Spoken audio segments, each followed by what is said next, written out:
Hello students, welcome to my application. तो चलिए students start करते हैं क्वेश्चन नंबर 3। ठीक है, देखो यहाँ पर सैलरी के ऑप्शन में ये क्वेश्चन पूछा गया था और ये क्वेश्चन भी हमने किया है। ऐसा सेम और सिमिलर टाइप का क्वेश्चन ऑलरेडी मैंने आपको कोर्स में करवाया भी है, आप देख सकते हो। और क्वेश्चन का टॉपिक क्या है कि आपको इस क्वेश्चन के अंदर जितने भी हाउस प्रॉपर्टी दे रखी है वो सारी की सारी हाउस प्रॉपर्टी क्या है, सेल्फ ऑक्यूपाइड है।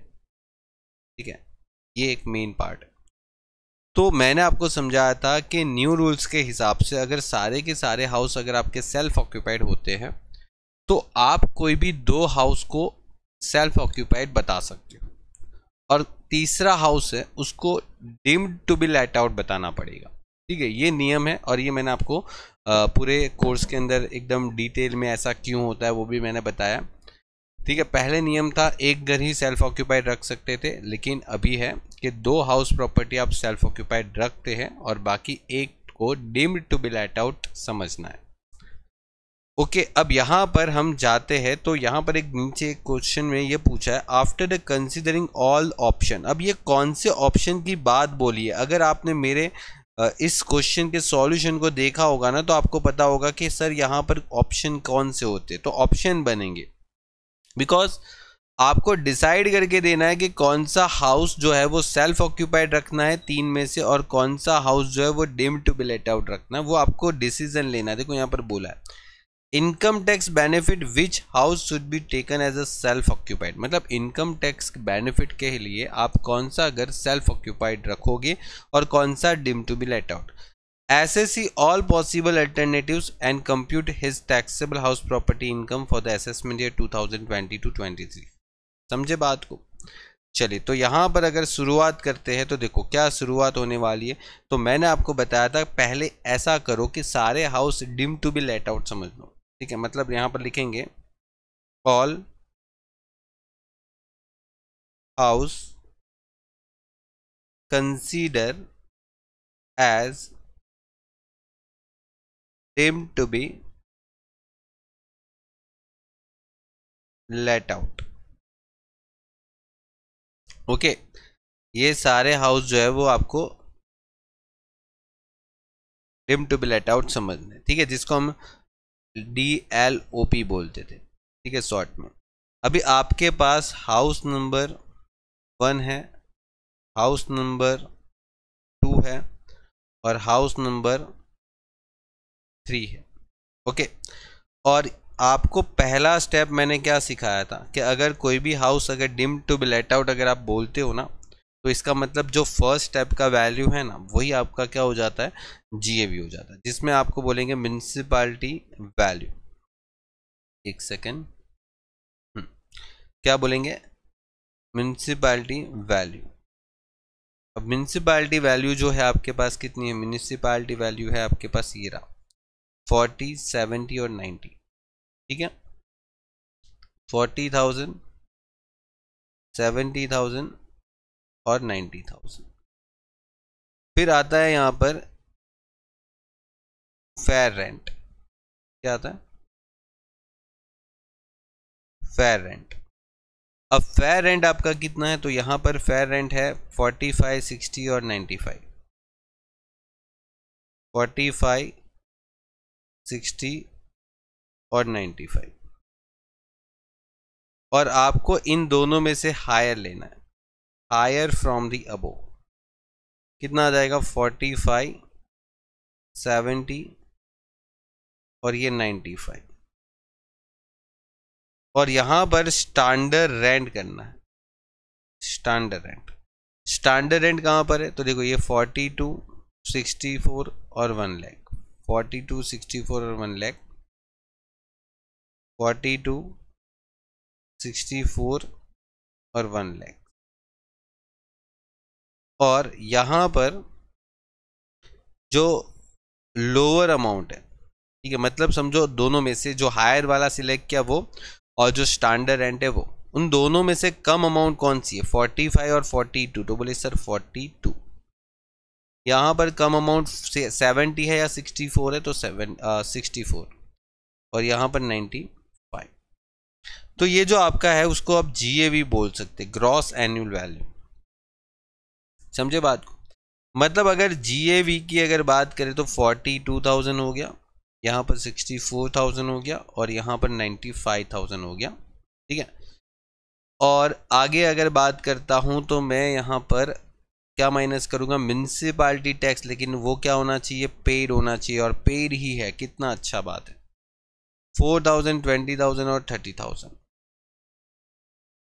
4,000, 20,000 और 30,000 म्यूनिसिपालिटी टैक्स जो आपने पेड किया है वो आप यहाँ से लेस कर दोगे तो ये आ जाएगा 38,000, ये आ जाएगा 44,000 और ये आ जाता है 65,000।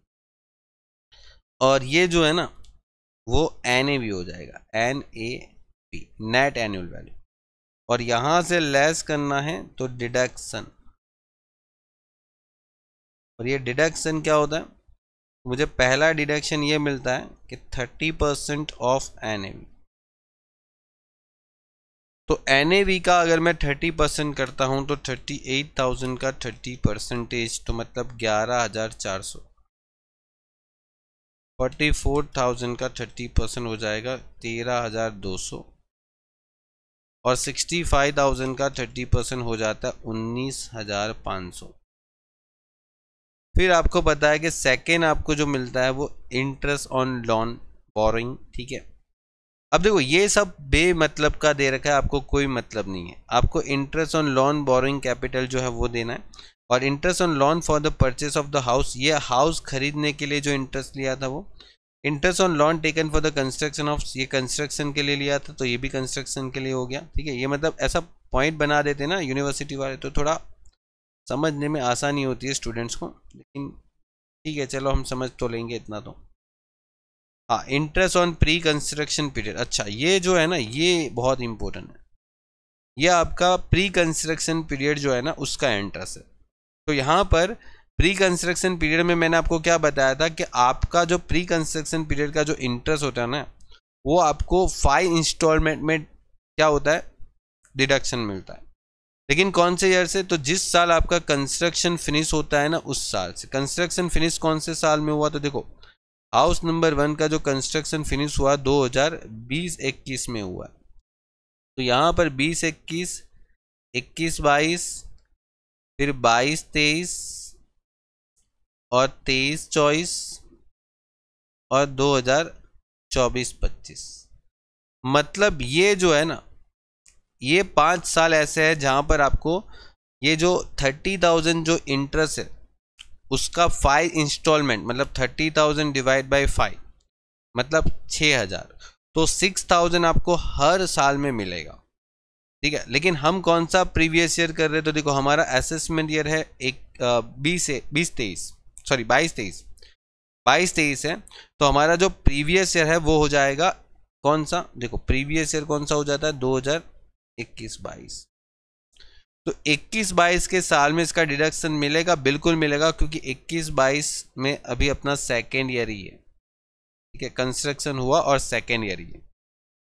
तो मतलब आपको यहाँ पर 46,000 और ये आपका 30,000 और 30,000 को डिवाइड बाय क्या कर लोगे आप 5, तो आपको डिडक्शन मिलेगा, ठीक है। तो यहाँ पर लिखेंगे इंटरेस्ट ऑन लोन बोरोइंग।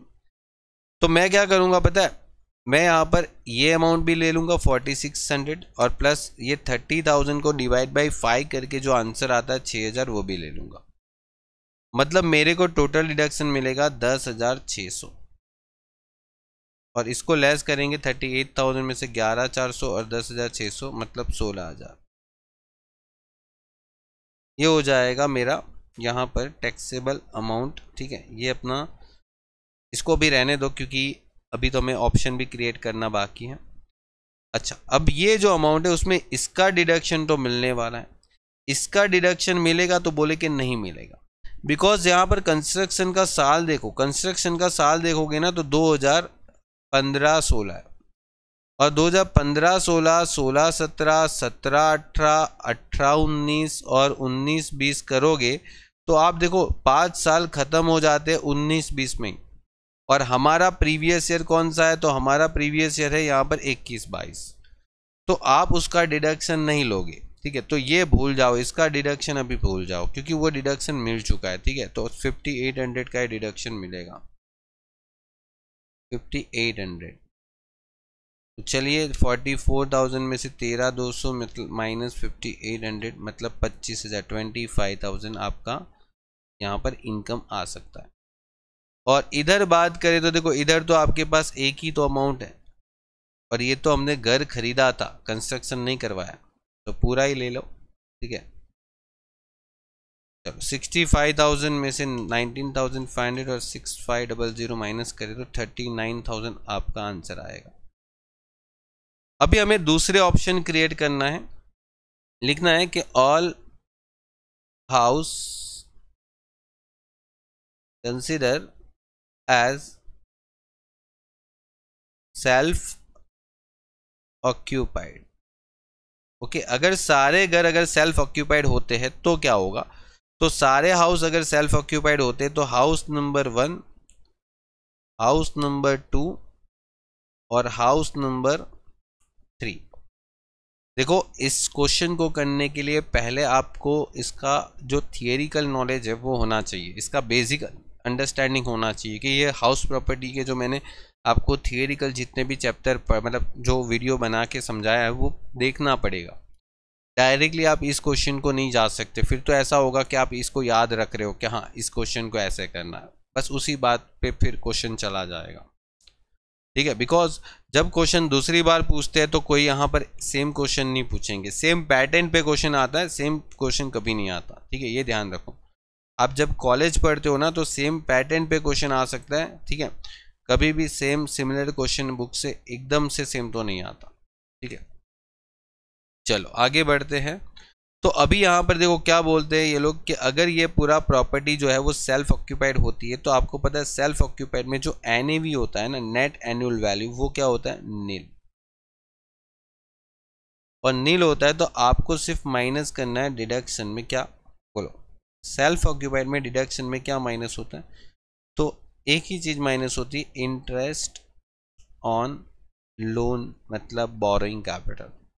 और वो कितना इंटरेस्ट माइनस होगा, तो ये देखो यहाँ पर पूरा इंटरेस्ट का अमाउंट है, ठीक है, 10,600, 5,800 और फिर 6,500, ठीक है। यही डिडक्शन में क्या हो जाएगा, माइनस, मतलब यहाँ पर 10,600, 5,800 और 6,500, और अगर इसको माइनस करते हैं तो माइनस में आंसर आएगा आपका, ठीक है। और माइनस में आता है तो मतलब क्या है, ये लॉस। अभी यहां पर हम ऑप्शन क्रिएट करने वाले, ठीक है। तो देखो ऑप्शन कैसे क्रिएट होंगे, देखो ध्यान से समझना।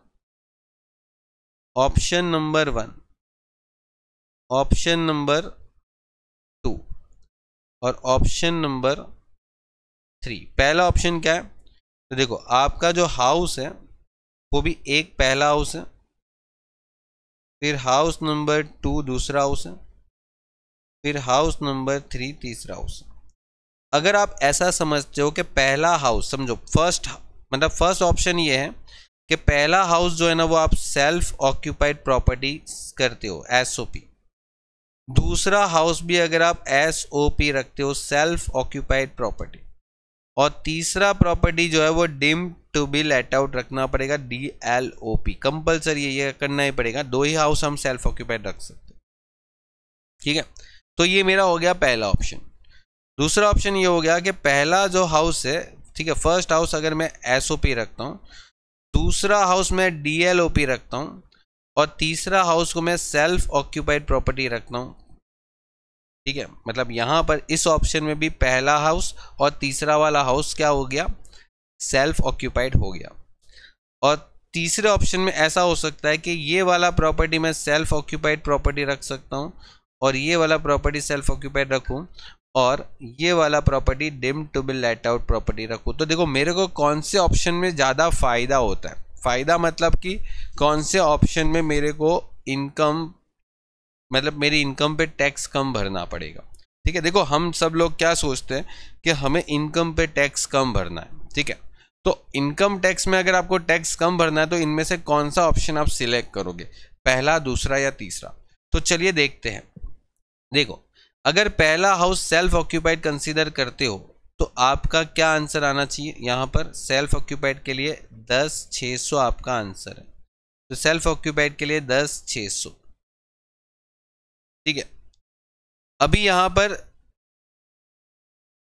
दूसरा हाउस के लिए अगर देखें तो 5,800 है, और दूसरे ऑप्शन के लिए यहां पर देखें तो 5,800,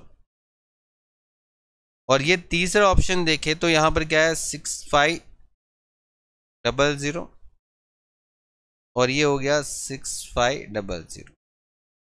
अब एक चीज समझो कि आपके पास ये जो तीन वैल्यू है 16, 25 और 39, ठीक है, 16, 25 और 39। तो अगर देखो पहला हाउस अगर आप deemed to be let out रखते हो तो 16,000 की इनकम बतानी पड़ेगी। दूसरा हाउस अगर सेल्फ ऑक्यूपाइड रखते हो तो आपको 25,000 की इनकम बतानी पड़ेगी। और तीसरा हाउस अगर आप लेट आउट पे रखते हो तो यहां पर क्या हो जाएगा 39,000। मतलब देखो, कहने का मेरा पर्पज ये है कि अगर ये पहला ऑप्शन जो है ना वो क्या बता रहा है कि पहले दो हाउस को सेल्फ ऑक्यूपाइड रखो, तीसरे हाउस को क्या कर दो, deemed to be let out दिखा दो, ठीक है। तो अगर ऐसा करते हैं तो मेरे को यहाँ पर टैक्स कितना भरना, मतलब कितनी अमाउंट पे टैक्स भरना पड़ेगा? तो 39,000 में से 5,800 और 10,600 माइनस करूँ तो यहाँ पर 22,600 मेरे को इनकम बतानी पड़ेगी। अगर दूसरे ऑप्शन पे जाता हूँ तो पहले हाउस मेरा सेल्फ ऑक्यूपाइड है, दूसरा हाउस मैंने क्या कर दिया, लेट आउट बता दिया, और तीसरा वाला हाउस मैंने क्या कर दिया, सेल्फ ऑक्यूपाइड। तो मेरी इनकम कितनी आएगी, 10,600 माइनस में है, 25,000 प्लस में, 6,500 माइनस में, तो मेरी 7,900 इनकम आती है। और अगर तीसरा हाउस पे बात करें तो देखो पहला क्या हो गया, पहला हाउस जो है बोला कि आप कर दो उसको लेट आउट, दूसरे दो हाउस को क्या कर दो, सेल्फ ऑक्यूपाइड, ठीक है।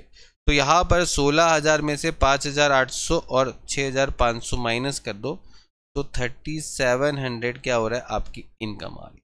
अब जरा मुझे सोच समझ के बताओ कि यहाँ पर कौन सा ऑप्शन आपके लिए बेस्ट रहेगा, ठीक है। क्योंकि यहाँ पर कहना ये चाहते हैं कि आपको टैक्स कम भरना है ना, तो आप जहाँ पर इनकम कम दिख रही है वो वाला ऑप्शन सिलेक्ट करो ताकि टैक्स कम आएगा।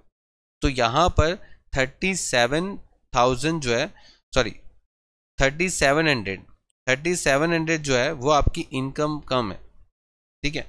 तो option 3 is better option, okay, for the income tax purpose. तो देखो यहाँ पर पूछा भी कुछ इसी तरीके से, देखो मैं आपको बताता हूँ, यहाँ पर पूछा भी कुछ इसी तरीके से, इनकम टैक्स बेनिफिट के लिए बोला क्या गया, which house should be taken as a self occupied house. तो देखो तीसरा ऑप्शन जो है ना वो बेस्ट रहेगा फॉर इनकम टैक्स पर्पस, ठीक है। तो यहाँ पर लिखेंगे ऑप्शन 3 इज बेटर ऑप्शन